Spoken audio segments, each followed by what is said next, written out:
बाटे तो एकरा के बनाई।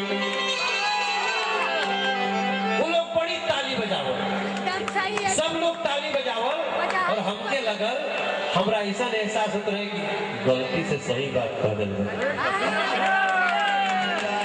मैंने कहा वहां पे कि खाले पीले जिले भैया जिंदगी बनाई ले, अब मनुष्य जन्म मिलल बाटे त एकरा के सजाई।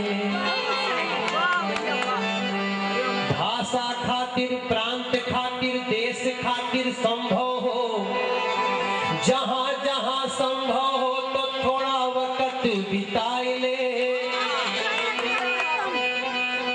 अरे माटी के करज बड़ी भारी होला भाई, देशवा बोलावे तई सिसवा कटाई दे। देशवा पुकारे त सिसवा कटाई दे। पिया झुलनी के रंग साचा हमार पिया, झुलनी के रंग साचा हमार पिया, वही झुलनी कोई लागा हमार पिया। झुलनी के रंग साचा हमार पिया, की झुलनी जो शरीर बाटे रखियो झुलनिया।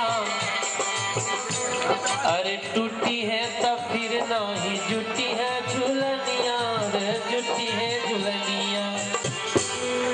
कबीरे बाबा देखा कल यही बात तुलसी बाबा कह के गइल बानी, बड़े भागे मानुष तन पावा।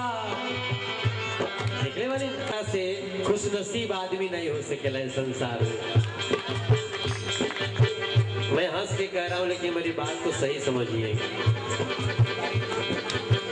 बड़ी रे जतन से रखियो झुलनिया, टूटी है तब फिर नहीं जुटी है झुलनिया।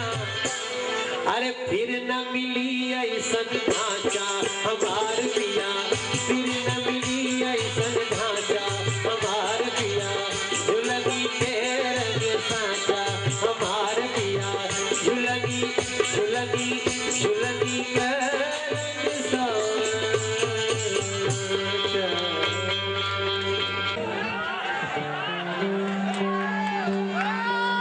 हर उम्र में हर बात नहीं होती है, हर उम्र में हर बात नहीं होती है। आंख तो वही है, दृश्य भी वही है, पर जो मनोजवा ने देखा वो बात नहीं होती। भाई हमरो दिल है देखने के रिक्शा पे बड़ा सुंदर सवारी जाता